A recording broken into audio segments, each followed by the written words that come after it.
All right, everybody. We've got another very special guest for y'all. Everybody, please welcome back to the show, Charlie Stickney. Welcome back, Hey, Charlie. thanks for having me on again. Oh Always, man, always makes you feel nice to be invited back to something because you didn't totally blow your first opportunity. it always feels nice when people come back because that means I'm doing something right, or at least Yeah, maybe. for sure, for sure. So I always enjoy having you on the show, man, for many reasons. One, because you're a wonderful person, but two, like you're such a depth of knowledge in this industry, especially when it comes to Kickstarter. So I think a great way to start this, and if people haven't heard Charlie before, we've done a ton of interviews, so you can go back to get his past. I'm not going to put him through that. But I think a great way to start is like, how do you see the Kickstarter space right now? Like, how's it all holding up for you and others around you? Well, I think comics in general, just like the world economy in general, is going through some things right now, right? Mhm. And I think we are at a place right now where, if you know, and it's important to always follow the world because I think, especially if you're doing business for yourself, because you want to see how the world is going to influence your business. And there's a little bit of what they call like the consumer confidence index right now, which means basically that people aren't looking to spend as much as they normally do. So, when people are getting tight with their money, what usually ends up happening is they go back to only buying the things that they're familiar with, right? It's Yeah. the brands, the blue chip brands, because you don't want to take a risk on anything, but you don't want to cut that thing like comics completely out of your life. So you just get the ones that you know. And if you're going to the comic shop, that might be you just pare back to just your Marvels or just your Marvels and DCs or just your DCs or whatever your favorite thing is. And so in the comic book space, there's a lot of stores that right now that the good news is they're reporting really robust sales. Mhm. The bad news is they're reporting that, well, for indies anyway, the bad news is those sales are mostly coming from Marvel and DC, and then maybe the biggest image books, because so that's happening in the comic book space in the comic shops.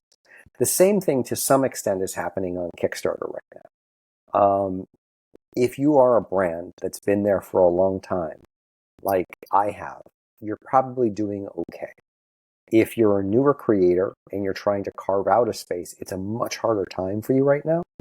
Um, if you like there's some huge things on Kickstarter right now. There's a Skybound Transformers campaign that's doing, I don't know, so many $1 million, probably gonna be 3 or 4 by the time it's done, because it's Transformers. So I would say like my biggest piece of advice to a newer creator is to own a really valuable 1980s cartoon IP. If you have that, you're going to do totally fine on Kickstarter. You have nothing to worry about. Like if you own the Thundercats, whatever it is, you'll be fine. Um, so if you don't have that, it's going to be a little bit harder if you haven't established a brand, and in which case you just sort of need to be a little bit more cautious about what your plans are going forward. And so like that's kind of how I see the Kickstarter space right now. There are three things that are doing well. There's the established IP books, like the one that's going right now. I think it's from Boom on The Expanse, is also having no problems whatsoever. Right? Um, Not Safe for Work books are still doing pretty well on Kickstarter. That's kind of its own little category, but I don't usually put those. And by that I mean the books that kind of push sex first and foremost over story. Mhm. And I kind of see that as its own category, and that's really more for collectors who like to collect sexy things versus readers. And then if, the third category it's doing well are the people who've been around for a while, who have an established fan base that want to see, who've already invested in their stories and want to see the next iteration of whatever's coming. So like for right now, for me, I have the game on that's live on Kickstarter. This is Mhm. the fourth issue of that series. I don't know, even if it was me, whether I'd be looking to launch a new series right now. I probably wait till the market comes. I want to start, doing things that already have a fan base built in, and doubling down on those, just like people are doing in other markets. And have you seen? Because I've talked to a lot of creators, and we've had this like back and forth conversation, and I understand the economics of it. I'm trying to wrap my head around the consumer part of it.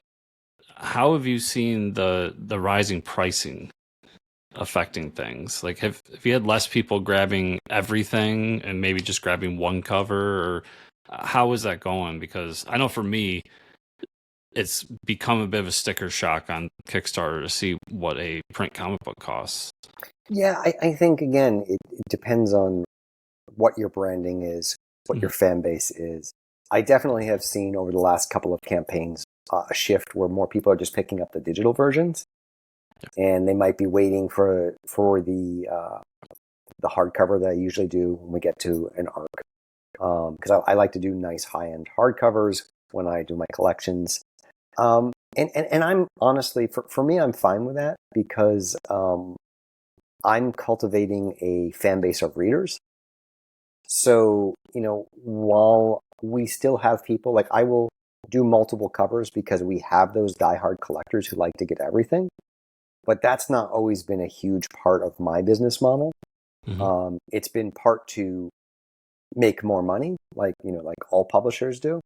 But even then, I try in the bounds of Kickstarter to be reasonably priced.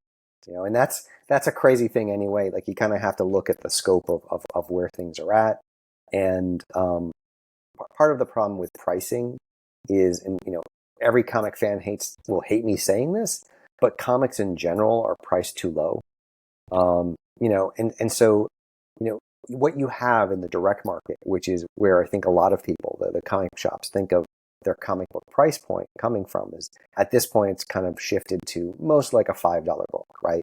For the standard book. And unfortunately, a lot of that pricing is it's dictated by Marvel and DC, right? So everyone's trying in the comic book shops trying to match that price point, which is crazy because no other company is making anywhere the same profit margin at that $5 price point as Marvel and DC. Because when you print a book, the more you print of them, the cheaper it gets real quick. Because it's offset and like the cost to buy, to print 10,000 copies of something versus 20,000, it might be $1,000 more when it costs you 5,000 to print 10,000 books. So like it falls off really quickly. And when Marvel and DC are doing anywhere from 30,000 to 100,000 print runs, those unit prices get real low very quickly. And a lot of other companies, like they might be printing 10,000 copies or 5,000 copies. So like that unit is probably going to cost them, I don't know, $1.50, $2 per book. And they're only getting $2, $2.20 back from the comic book shop versus like the Marvel or DC book that's being printed at 20,000. It might only cost, say, 35 cents per unit. So like it's a much bigger profit margin. And we have an industry that's kind of been built around letting them set the price points and everyone else trying to match it. And it's kind of just ludicrous for smaller publishers. And you don't see that same kind of thing when you go into a wine shop, right? Every bottle of wine is priced at a different price point, or if you like your microbrew beer, you're going to pay a little bit more for it, right?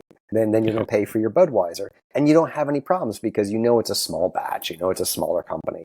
But that same thing doesn't usually transfer to comics. Now, Kickstarter allowed people kind of reset the price points to what they actually need to make the books. But unfortunately, some creators have kind of blown it up past that. So I think you need to find that sweet spot between making enough to pay for your book and maybe making a little profit and also taking advantage of people, at which point you start losing your audience.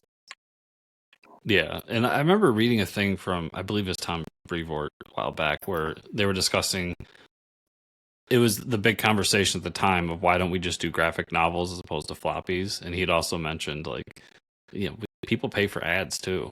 A lot of those books are nearly free because the ads pay for the printing, and then you go and make profit off the consumer, which is another thing I know a lot of indie comics don't get to do.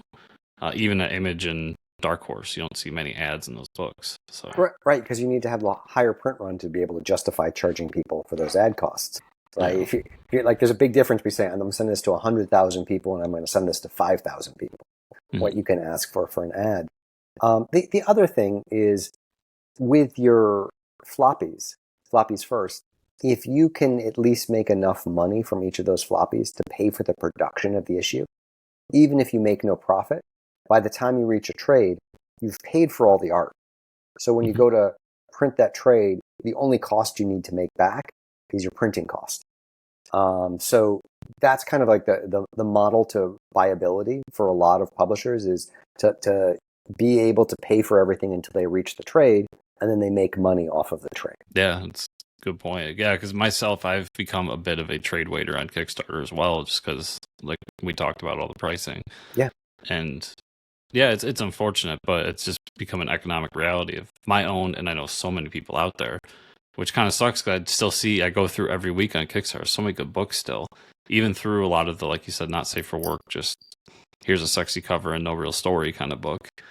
And like I said, again, that's not to, I don't want to come across like I'm putting those books down. I think, like there's a lot of creators who are making money in lots of different ways, and I want everyone to, but I think you just sort of need to categorize them as different things. It's apples to oranges in some ways. Yeah, you can subcategorize them too, because I think we've had Pat Shannon on the show a bunch, and like he's a phenomenal writer who makes a lot of great comics, and he makes a lot of comics that just aren't for me, and they're under that category. But I've seen his stuff, and I've seen stuff that literally just, like you said, not a whole ton of story. It's just there for the cover. But that's like you said, no shame to any of that. Yeah, it's just and I think you can kind of tell what people are pushing when you go through their Kickstarter page. Yes. Right? Like if it takes a long time to get to those sample pages and there's not a lot of stuff about what the story is, some people are not trying to sell you a story. Mm-hmm. Right? You can sort of go whereas like for me, like that's what I'm looking to sell you. So I have a lot of stuff about the story, about the characters. I'll have anywhere from like the game right now. It has a 10-page preview, fully lettered, so you can read and get a sense of what the book is like. Right? See the art, see what the story is inside. That's something that for me, it's important because again, that's what I want to cultivate. I'm looking for long-term audience versus short-term turnover. And I think, like that's kind of a balance that most creators can try to figure out. What are you trying to do? Are you trying to make a buck right now? Or are you trying to build something that long-term might generate as much revenue over time? Speaking of revenue over time, have you seen any luck outside of Kickstarter with the books? Like I know at one point there was Comixology that everybody was flocking to for digital. I know that wasn't making a ton of money for the indie community, but that was something to put your stuff out there.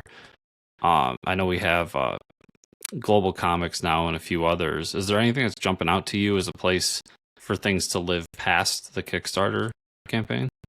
Well, I think that it's important for creators to be looking for multiple revenue streams all the time, no matter what. You need to know what your primary revenue stream is. What are your secondary ones that are coming in? Because you never know when things can change. And if you put all your eggs in one basket, it's like this whole fiasco with Diamond and the direct market and Diamond going bankrupt, things like that. A lot of publishers that were relying on that as their really only source of income are, some are closing down because they don't have another way of getting books to consumers. So right now, my books are also available on Comics Plus, which is a library app where you can make a small amount of money on it. That for me, that's not as much about revenue as it is exposure. Mm-hmm. But there is revenue that comes through there. Global Comics is a good site. You should probably see my stuff on there later on this year, maybe early next year. There's a new digital comic company that's coming out called The Sweet Shop. I think that's one to watch. That's going to be one where it goes back to that Comixology model of purchasing and being able to download the books for your collection, and they have multiple publishers that are signing up for them as well. They kind of came out of, remember Omnibus? They came out of Omnibus. When Omnibus went away, one of the people who was doing Omnibus kind of branched off to do his own company. So I think that's going to be a nice one with a good interface. So that one's worth looking at. I mean, you see things like Mad Cave is now doing their own digital comic service. If Mad Cave can make that work for them, that's great. I think Dynamite also sells their own digital floppies on their website. So, just having multiple places where people can get your books is always good. And if you can find a bookstore distribution service, the other thing that you're seeing a lot of right now is people partnering up, trying to find other methods of distribution, like Massive, which is a smaller publisher, then launched their Indies program, which is a way of providing an umbrella under which some smaller publishers than them can get their books to comic shops. So I think there's a lot of interesting things going on. I think you're going to see more imprints being set up, akin to like Ghost Machine over at Image, where people are kind of banding together under an umbrella to magnify the branding that they have. I know it's weird times and there's a lot of going on and everything, but as an observer of like the industry and everything, it's kind of exciting. Like there's so much change happening, so many people throwing things out there that it's kind of cool to watch, like how people solve a problem.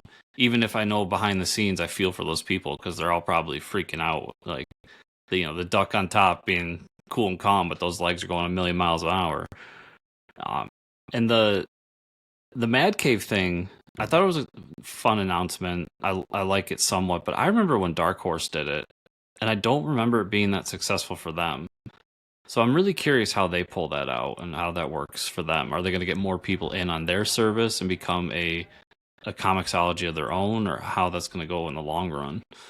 Well, I think with all of these things, and Dark Horse actually just shut down their service recently. Yeah, within the past year, right? Yeah, I think it was in the last 3 or 4 months.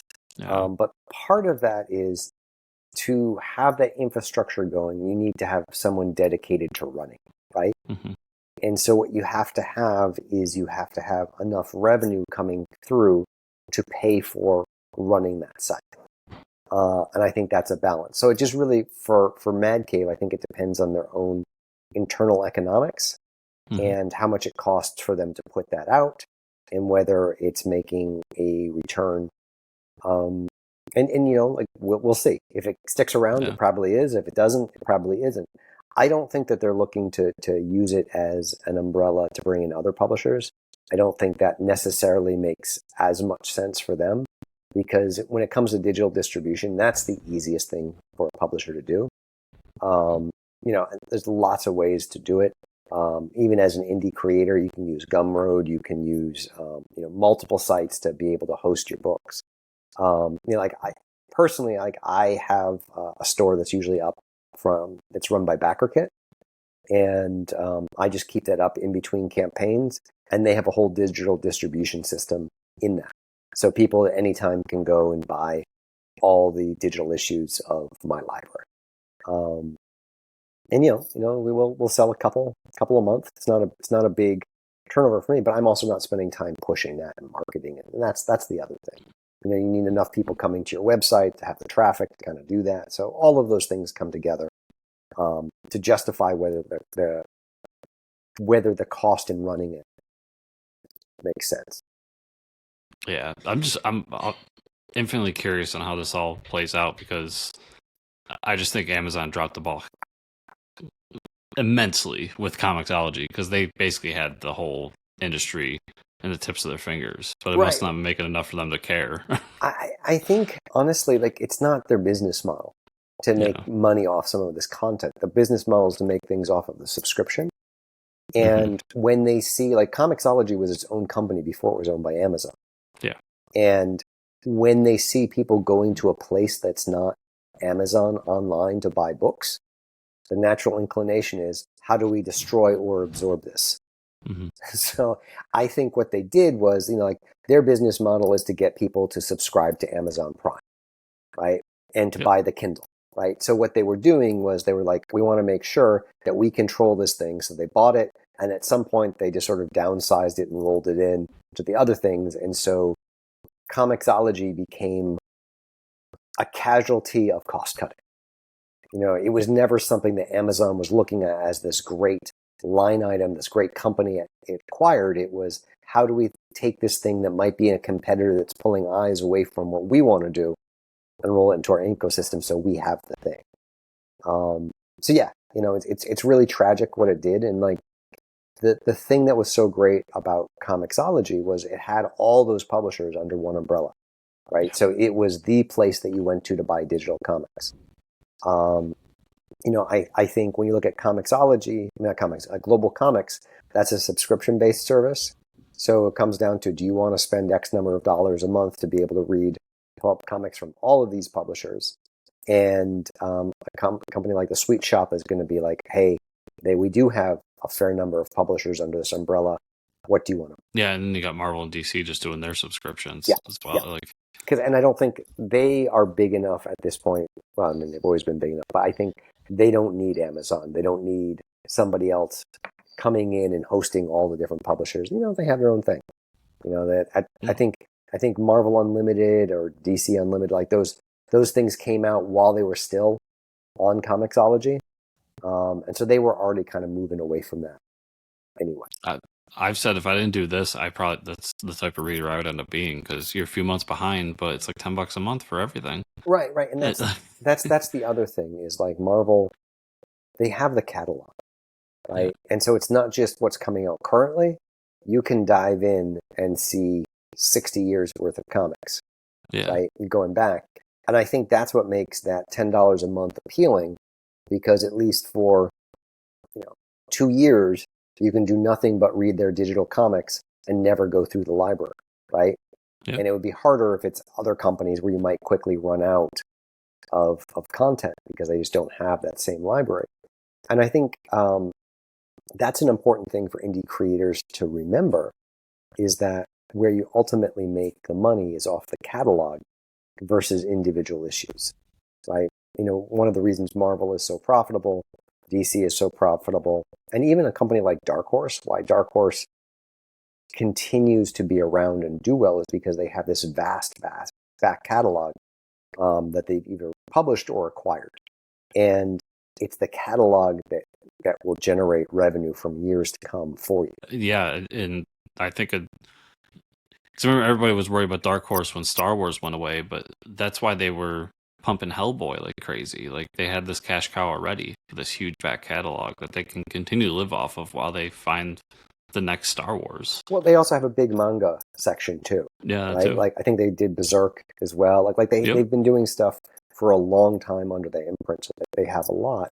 And I think going back to different types of books on Kickstarter, this is where when you're talking about like the not safe for work, sexy first books, like that as a vast catalog doesn't have the same value as a big interconnected universe or several different series that you have going for different readers. Because, like if people are buying your books for your covers, they don't need to go all in on a tier and get everything, right? Mm-hmm. It's like, what kind of sexy thing do I want to collect? Which person do I want to collect? But if they're going, if you are a reader and they're invested in the world, well, the more content you get, the more they want to sort of dive into all that back catalog and keep going. So it's just something for creators to think about. You need to know what your business model is, where you're heading towards, where you want to be 5 years from now. What do you want to offer? And how are you going to continue to make money off of what you've done in the past? What for you have been the best ways to, let's say, advertise what you're doing on Kickstarter? So it's changed over time. I think social media used to be a little bit more useful than it is now. I think algorithms have changed. People's attitudes towards social media have changed. I've done well both through word of mouth, but also through being on Kickstarter.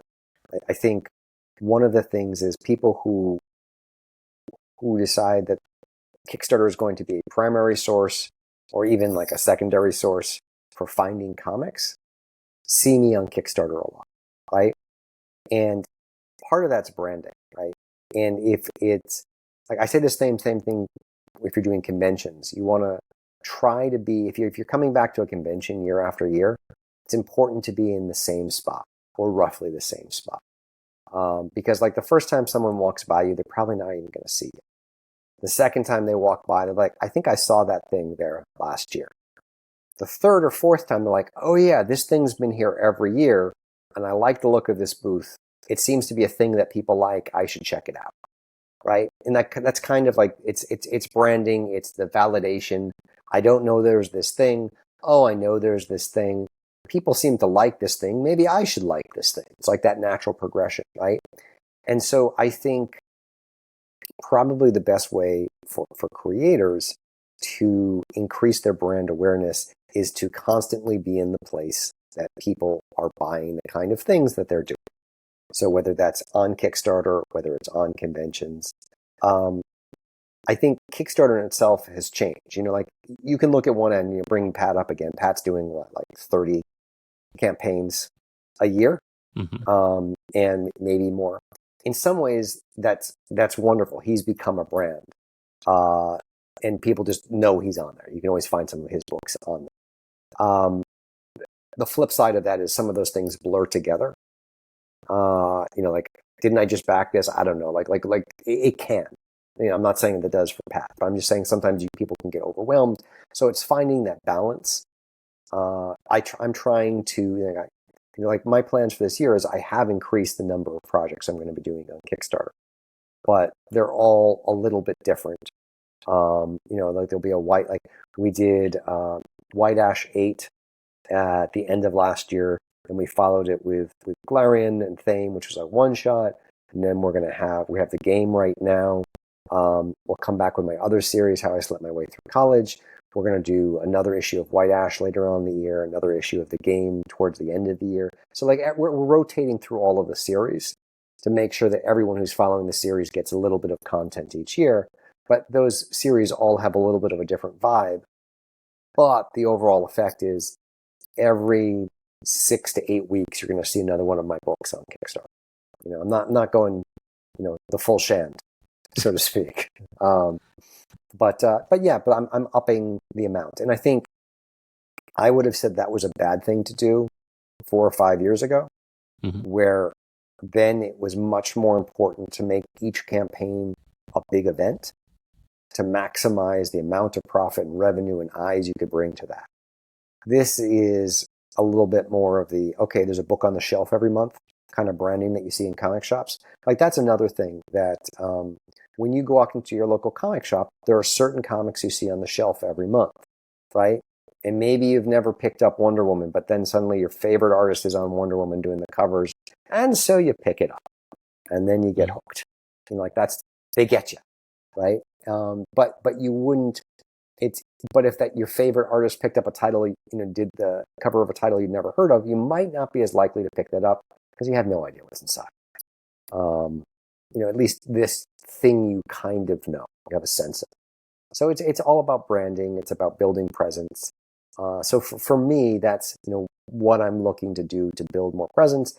I also do wonderful podcasts like this one, where lots of eyes come on me and I can talk about comics.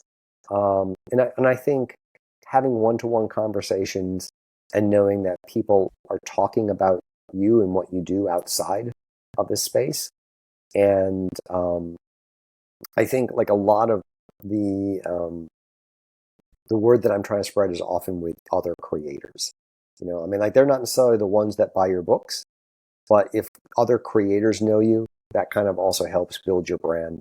And if you're looking to do anything with publishers, and I think a lot of creators who are doing things on Kickstarter eventually have this idea that they want to pitch Marvel or pitch DC. Building your creator network is really important for that because everyone, to some extent helps each other out. So would you say with each campaign being less of an event, would you say, is there any campaign that should be an event? Like let's say the hardcover trade paperback or something like that? Or does that still flow into this should be a part of the book on a shelf mentality? That's a good question. I think you need to kind of look at each campaign individually and say, what are you trying to do with it, right? And so what I've started doing is with some of these single issues, I'm reducing the amount of time. I'm not going to be there for the full 30 days. I probably will, when I do the next White Ash hardcover, put a little bit more promotion into it. This will be for volume 2, because I do want to get more eyes on that. And it's also a different type of, like, when you do a hardcover collection, it's a lot, you're getting different people in. Like, I have people who, like, we did the first White Ash hardcover back in 2019. And we're actually going to reprint that shortly. It's going to be called the White Ash Volume 1 Master Edition, because then it'll include all the stuff that was in that original one, plus the new material that I ended up creating for White Ash when we did things for Scout Comics, because those issues that Scout released were slightly different than the ones that we had originally put on Kickstarter. And now Connor's actually gone back, and he's, because artists are perfectionists, he's gone back and he's adjusted some of the earlier art. So it's really going to be kind of a little bit of a new experience. And, I also ran out of the hardcovers about a year and a half ago. So, we need to do new printing of that. But you find you have different. So what I was going to say is, like, I have people who backed the first one in 2019 who still DM me and are like, hey, when's volume 2 coming out? Because I want to back that. They haven't backed anything since then, but they want to get the next part of the story, but they don't want to read floppy and they don't want to read digital. So you have to kind of know who you're marketing to. And I think those are the best. When you have like a big book like that, it's the easiest way to bring in new audience. Yeah. And you're one of the few people I see that are doing ongoing books on Kickstarter. I guess, how has that been different from doing what I see a lot of people doing, which is the mini series or the maxi series? And I mean, what goes into that thought process other than just this? You wanted to tell this big White Ash story, so it's got to be an ongoing series. Well, I think there's a couple of things. One, it depends on what point you are in your journey as a creator. Mm-hmm. I think if you're a lot, not saying like it used to be that people on Kickstarter, most of them were just starting out, right? And I think if it's your first book or if it's your first series, trying to tell a 60 to 80 issue epic is not a good idea. It's a terrible idea, both financially, logistically, and also you probably don't have the experience to pull it off. So like I think there's a little bit of self-selection in that the people who are on the platform weren't as prone to kind of do that. That said, so I think there's that. And then a lot of younger creators or newer creators, they're a little ADD, right? And so like, I want to do this thing. I want to do this thing. I'm going to do this thing. And I'm going to do this thing. I'm slightly older. So I've been through some of that when, like I did the dating phase of comics, of ideas, of stories. And like now I'm into long-term relationships.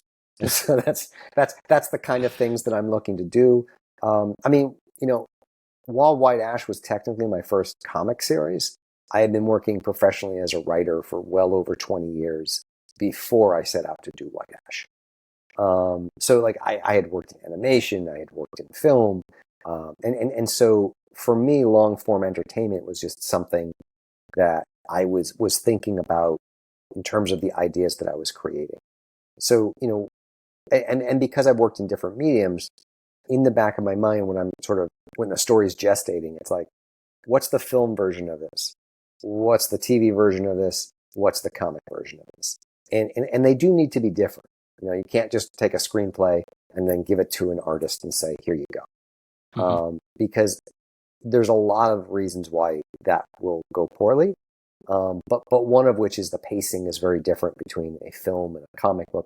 And you need to understand the pace and rhythm of different mediums. So you need to adapt. But in terms of like the general idea, the outline or the story, like, I know what 5 seasons of a White Ash TV show would be. I know what 60-ish issues of the White Ash series would be. And so like I had a lot of that documentation done as I was writing the first issue. Because I'm the kind of creator who likes to, do that long form payoff where these things have been dropped early on and then eventually they'll come back around. You're like, oh my God, this thing that you saw in panel 2 of issue 3 was this thing that, he's been sitting on for 10 years. Like I like it. For me, that's exciting. when you can do Yeah. that. And because I do have things plotted and things planned, you can try to get there. And if we don't, we hopefully have told a really entertaining story along the way. And if after, 600, 700, 800 pages worth of story, I mean, like that's the thing is like when you look at like the other works I do, like White Ash and Galarian, it's all part of the same story.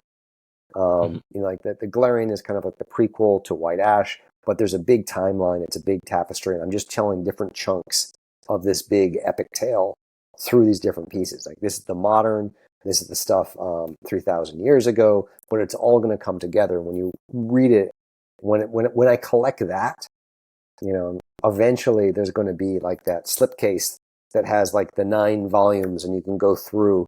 And if you just want to read the White Ash ones, you can, but it's going to have like the Galarian ones interspersed in the middle, so it's all kind of like just, it's like, oh, this all does flow together.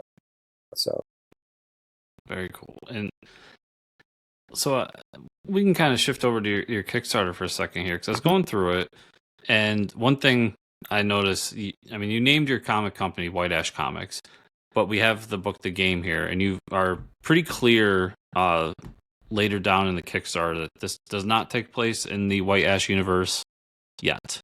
Is that kind of being cheeky, or do you have a plan to connect these things together?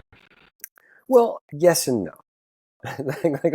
Let me just hedge all my bets right now. Yeah. Honestly, when I was trying to, I started out doing some comics, like White Ash was the first one. And when we just had White Ash, I was tabling under White Ash Comics. Mm-hmm. And then we started adding some other series, but, you'd already put into comic, at San Diego Comic-Con, they knew us as White Ash Comics, so I just kept doing that. And so when it came time to form a company, I was like, should I do something different? Or should I go with the brand that people already know? And, it's just like DC, at the end of the day, is Detective Comics, right? Which was based off of Detective Comics, which was the comic that they started with and they were publishing.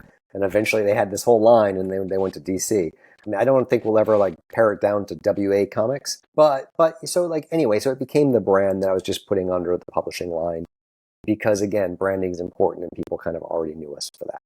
So in terms of how things will come together, yes, I do have that crossover at some point. We'll see where we get between The Game and White Ash. But I also, I love having the different connections between the books that I'm doing, because I have the rights, because they're mine, and I can do that. Even my series, How I Slept My Way Through College and Other Tales from Freshman Year, which is a very different series, completely different. It's more of a thriller set in a high-end, like an Ivy League college, where one of the young women who's a freshman journalism student finds out one of the professors is running a high-end escort service using some of the other students as call girls. And there's a murder mystery, but she's become friends with some of the girls. So there's all kinds of stuff going on there. That's more of How to Get Away with Murder meets the girlfriend experience through the vein of House of Cards. But one of the women in that is a comic book fan. And, she does, and her favorite comic book is Galarian. And so there's an issue where she does some Galarian cosplay, right? Because White Ash, it's and there's a comic book shop, and in that comic book shop that she goes into, you can see White Ash on the stands. A couple of my friends' books are in there as well. You can sort of build that universe. So in the world of How I Slept My Way Through College and Other Tales from Freshman Year, White Ash and Galarian are comic books that those women read, right? So there's ways of making connections. That said, I do have plans for at least a crossover / mini-series one-shot. Depends on how things go down the road, way down the road, for The Game and White Ash to have a little bit of a fun crossover. Because again, that's what comic book companies do. When they build their universe, right? Eventually you have the characters coming together, getting to know each other. And Boston is not that far away from Pennsylvania. Nope. Right? So everything on the East Coast is within a long car ride. Yes. That's that one day in the car, and you got that entire East Coast covered. So even if So, you're going to Western Pennsylvania. so speaking of ADD, we'll jump into mine real quick because you said something there that begged a question for me. You said you have the rights for like a young creator getting into this game. Do you actually have like? Did you go to whatever office, whether it's the patent, I don't think it's the patent office, the copyright office or whatever, and get the rights to this? Or how does that work out for an independent creator like yourself? Well, I mean, anything that one creates for themselves, they own the rights to, right? Like when you talk Yeah. about like IP, intellectual property, if you write something, if you create something, depending on what your contracts are with your co-creators, like that's the other thing I would say for young creators, you want to sort of divvy up ownership of everything, right?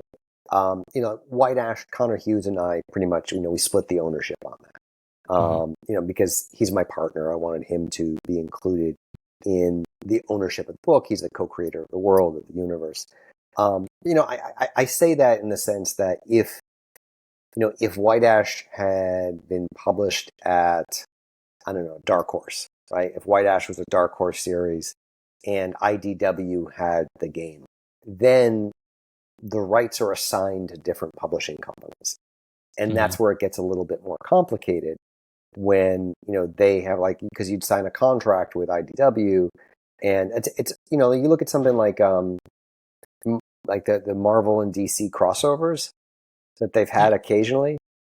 Anytime you do intercompany crossovers like that, there's a lot of legal paperwork that has to happen before they do that. It's not just like, ooh, it would be cool. Let's do this Superman story where he and Captain America are fighting Nazis in the 1940s. Ooh, I got an idea to pitch it. Let's go do it. No. Right? Like you have to figure out profit split. You have to figure out 1,000 things, and the lawyers have to do a lot of stuff. Where are these stories going to exist? Are they? It's its own chronology. It's not like, because what if like this blows up into something big and people want to make a movie? Like there's a lot. So when you are putting out your own work, or if you own the rights to it, or if you're working with a publisher that doesn't take any of the rights, they're just working as kind of like Image classically has worked as a distributor more than a publisher, right? Like they put the Image imprint on it, but you still own everything. And a lot of the costs you have to front because of that. But it makes it easy for you to do that crossover book. So like going back to like the specifics of your question, inherently by creating something, you own the rights to it, the copyright to it. You don't necessarily need to file for a copyright. The one thing that you might want to consider doing is filing for a trademark, is if you have logos that you want to sort of keep as your own branding, to make sure no one else is putting those on, the plush toys or whatever else. It may be a contract between you and your co-creator. Always have contracts. I have contracts with co-creators, with variant artists, with letterers, with you want to have a contract that you work with everybody. How difficult are those to write up? Can you just Google one real quick and put it together? Or? You can. I think it depends on what kind of experience you have, whether you're kind of looking and there's a little bit of legalese that you kind of have to understand. But at the end of the day, what these contracts are designed for on the indie comics level, I think more than anything else, is just to have clear expectations, right? I like to say when I'm putting this, like I'm working with this artist, hey, let me know if you have any problems with any of this stuff. I'll be happy to adjust, because I want us to be friends on the other side of this thing, right? I want us to be able to work on a lot of things together because I love your stuff. And I don't want them surprised when something happens. If it's all in the contract, no one's going to be surprised. So it's just a good way of keeping friends, putting things together. If you're doing this as a full-time business versus just a couple of collaborations, maybe at some point you want to maybe find a lawyer to look over your contracts. There are actually a couple of comic book lawyers, Gamal Hennessy, Dirk Vandover. I mean, these are people that are affordable in the world of lawyers, and have them maybe look over your contract to see if there's anything that needs to be tweaked. But yeah, like you can find a basic agreement. At the end of the day, like as long as it's ownership, page rate, how people are paid, when they're paid, all of those things are kind of listed on the contract, then you probably are going to be good. because anybody that you're working with, as long as you pay them what that piece of paper says, and you pay them on time, they're probably not going to come back to you. Interesting. So back to the game, I think a great way to kind of continue this conversation is, what is the game? I mean, I would hope a lot of my audience knows what White Ash is and what Galarian is. We've talked about it a few times, but this is one that I don't think we've ever talked about. So, what's this universe all about? So the game is about this young man who's just hitting 30, and I think that's an age when a lot of us start to evaluate what we've done with our lives. Have we accomplished anything? And like the whole world is like this. Sometimes you feel like you're keeping up with the Joneses. I like to say, in the game of life, no one's been keeping score until now. Because, when Eli, this guy who feels like he hasn't done anything, just hits 30, he starts seeing these numbers appearing out of the corner of his eye, which he soon realizes is a score that's keeping track of everything he does in life. Imagine you think you're on the world's best date till the scores start coming in to tell you how you're really doing. And what feels like this cosmic joke, the universe judging him all the time, turns out to be something more, because these people start coming out of the woodwork who think he's player number 3 in this game that's been played for 1,000 years. And he has no idea what's going on, but the other players are starting to come for him. So he needs to figure out, the rules of the game very quickly if he wants to survive. So it's basically, like I said, so it's about this guy who all of a sudden realizes he's in this epic game, and he doesn't know the rules. He doesn't know what's going on. He doesn't know why he's involved. And he needs to figure out all those things very quickly. Yeah, it sounds like an interesting premise. And I like how you put it in the Kickstarter. Think Quantum Leap, and then, very important, the original series, not the remake. Sam had jumped into the body of the Highlander. That kind of says it all right there for me. Yeah. Look, I mean, and I'll add a caveat, because I wrote that when I did the first one.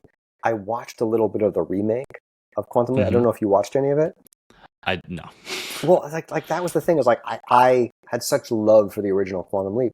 It turns out it was actually a sequel to the original Quantum Leap. It wasn't a remake. That they kind of lost that lead. So if anyone loves, and it's a little bit late now, but basically, because you watched Quantum Leap, the original, right? I love Quantum Leap. Yeah, and and the series kind of ends with Sam being stuck jumping through time still, right? That's how it ends. So this is 20 years later, 30 years later, 30 years later, however much time has gone by, forever. And they reopen the program and someone else gets lost in it. But then they're going back to try to get that person out and try to bring back Sam still. So I think if that series had continued on, at some point we would have seen Sam maybe coming back. So I felt a little bit better about it. And it was a remake.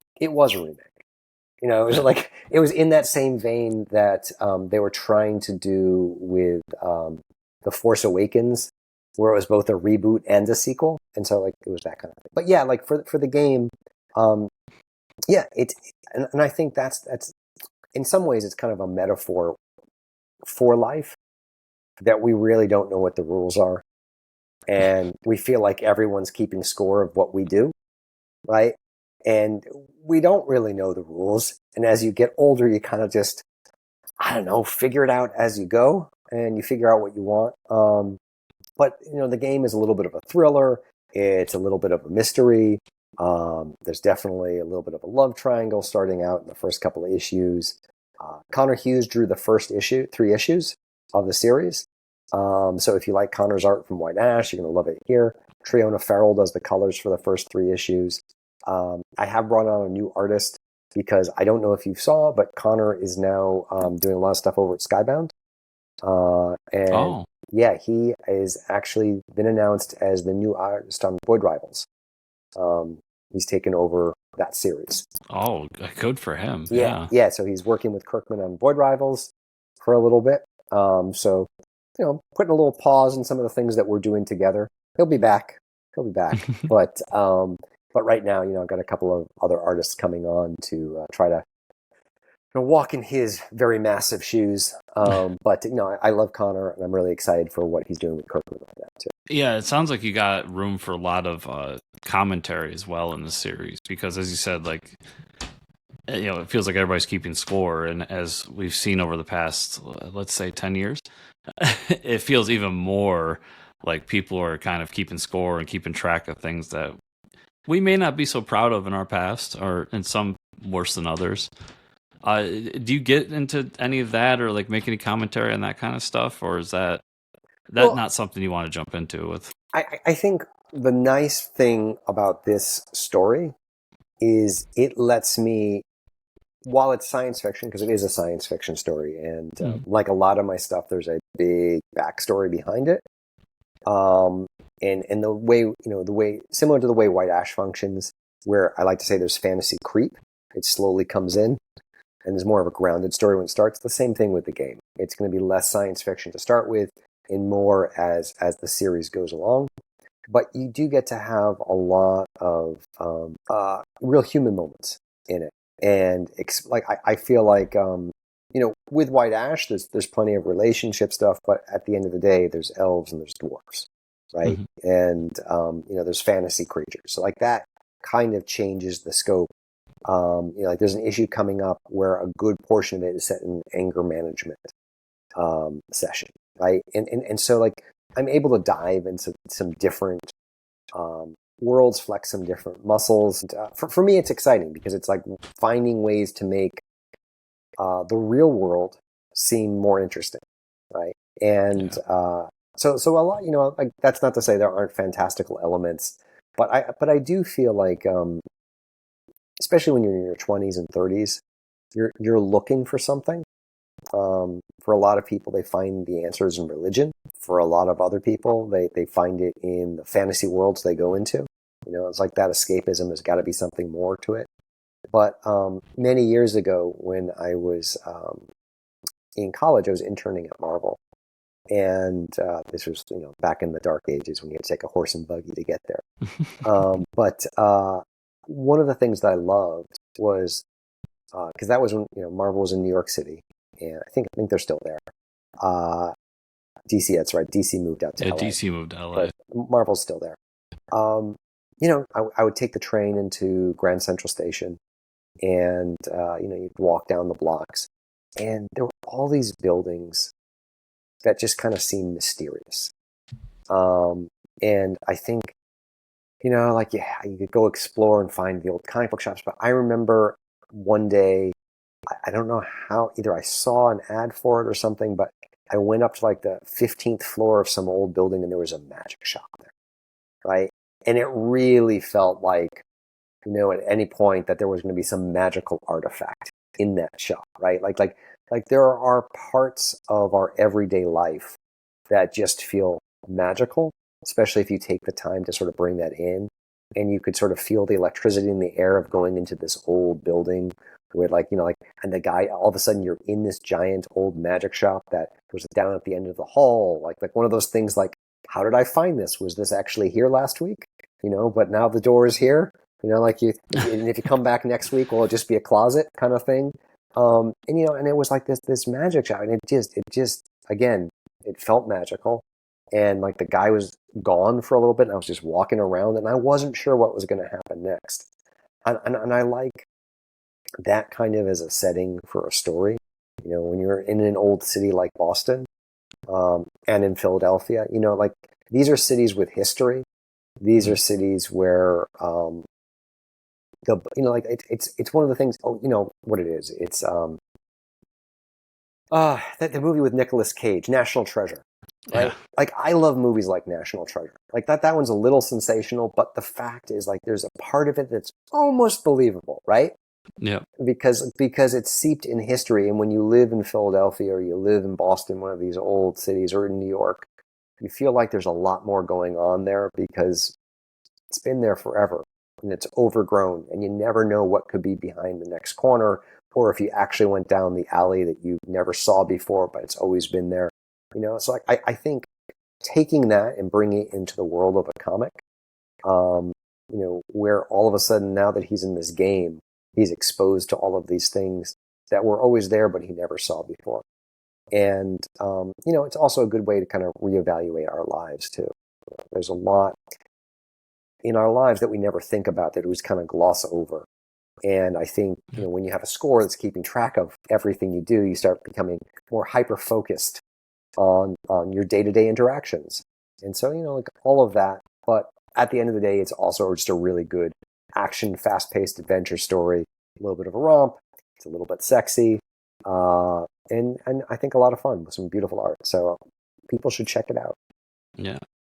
I think that premise is always fun for people, the world parallel to our own. I mean, I think the most famous one of my generation would be like Harry Potter. Sure. Like there's this whole magical world that's parallel to the real world. So that's always kind of a winning formula for people. You mentioned earlier too that you got a new artist on here. Who are you working with on this one? Mauricio Mora. I think that's how you pronounce his name. He's great. He's really great. He did this other series that was on Kickstarter a ways back, Damsel in Distress. He's been doing comics for a while, and his style. I was trying to find someone who wasn't too different than Connor. Could at least be in the same universe, so it wasn't too jarring. And also someone who is excellent, because Connor is excellent. He has a lot of detailed backgrounds.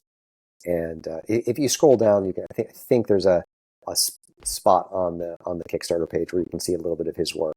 Yeah, it's a 4-panel. Yeah, what you can say, like it's good. It looks really nice. Mm-hmm. And it does have a little bit of like the Connor vibe to it too. Yeah. So trying to, and that's a hard thing. I mean, I'm sure you've seen that many times when you're reading a series and then all of a sudden it looks horrible or it doesn't look like the characters anymore. So trying to find the right artist to carry on that legacy of something that's been going for a while. It's not even that. I'm not saying this about Marcio. It's not even that necessarily would look horrible. It's just when it's different, it's jarring. Yeah. Like you're into a series and then bam, new artist. And it could be a really great artist, but it's just a jarring transformation. They're there for like an issue or two. And then, if we're talking about a Marvel or DC book in particular. Yeah. And then you're back to the regular artist. You're like, what was these two issues all about? So yeah, that shift is difficult. For a reader. I'm hoping he's going to be on for a while now. No, because he has room in his schedule. And my goal is to have the 5th issue out later this year, which will lead us into the first trade, and then probably do 2 to 3 issues a year going forward after that. And I see on the page I was going through. Do you just have 3 covers that you're doing for this issue? Yeah. Going back to like what you were talking about with collectors and variant issues. My primary focus is readers. I do, if you have a nice variant cover or 2, that's great, but that's not, it's not what I'm selling. I'm not selling covers. I'm selling great stories. Those, I have 3 really fun covers, and then we have a 4th cover that's a limited spot foil version of the A cover. But Romina Morinelli, who does Galarian, did a really fun, as I like to say, cheeky cover for the book as well. And Philip Seavey, who does a lot of stuff for Marvel, Astonishing X-Men, did a cover. But yeah, again. Philip did that great Mass Effect series for Dark Horse too. Yeah. And these people are really fun to work with. I love being able to bring in a new artist and see what they can bring to the world. And hopefully they bring in some new people, some new eyes. So he did like this Escher-esque cover for the book. Yeah, I like his cover a lot. So you've been super generous with your time. Yeah. So we will get into kind of a wrap up. I wanted to ask you one question because as I was preparing for this interview, I realized I don't think I've ever asked you this before. And I'm very curious, especially seeing your background right now. What kind of books are you reading right now? Like what kind of comics are you a going to the shop every Wednesday kind of guy, or what stuff are you reading? I wish I was going to the shops every Wednesday, but I haven't done that for a long time kind of guy.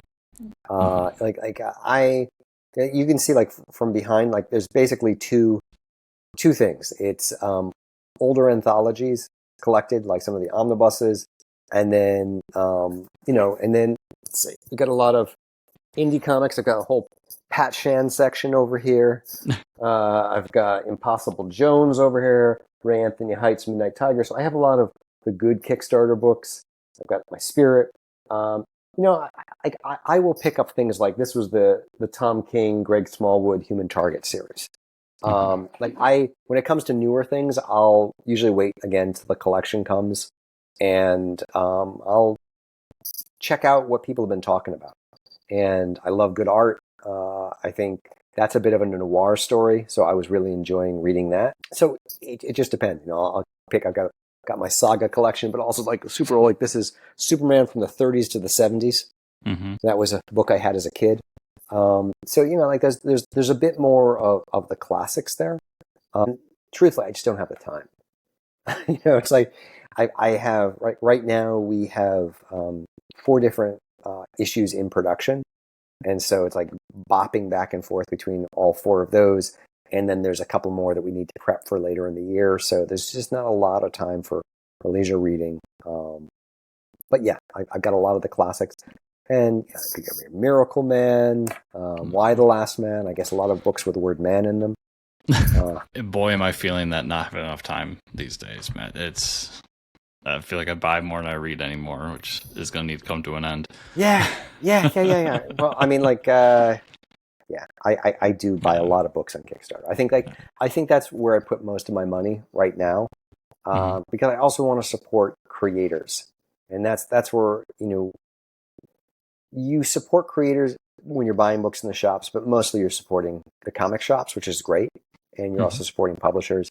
But I spend a lot of time supporting other creators who are still trying to get off the ground and make their name. And by the way, you were my favorite character, and I summoned Cthulhu to fund my Kickstarter. Thank you. Speaking of Pat Shand. It's only like a third trope. So I guess to wrap everything up in a nice little bow, any last words on the game, and then outside of that, where can people follow you further for more what you have moving forward, and any good nuggets on social media or wherever they can find you? Well, the one thing I will say is we do have a White Ash Comics website, and there you can always download and read the first issue of most of our series. So if you want to check out any of our books before you go all in on the game, push your cards to the middle of the table, stack that deck, roll the dice, and see where it lands. But I always think that's the best way to get new people. You read the books, you try it. The first one's free. After that, it'll cost you a little bit. But you also can find White Ash Comics on Facebook. There's a White Ash Comics Instagram. I'm available through Blue Sky, Charlie Stickney, Blue Sky. And I still have a legacy Twitter account, but I don't use that so much anymore. And to everybody out there watching or listening, as with every guest we have on here, I have all that in the show notes down below. The links, most importantly, to the Kickstarter campaign, so you can check that out, as well as the websites that Charlie talked about, and all of his social media handles, at least the ones I could find, and all that. Charlie, it's always a pleasure, man, picking your brain a little bit and talking about what you got going on. So I appreciate you taking the time today, and best of luck with the rest of the campaign. Oh, thank you so much. And I look forward to being back on again at some point in the future, if I didn't screw this one up. Definitely.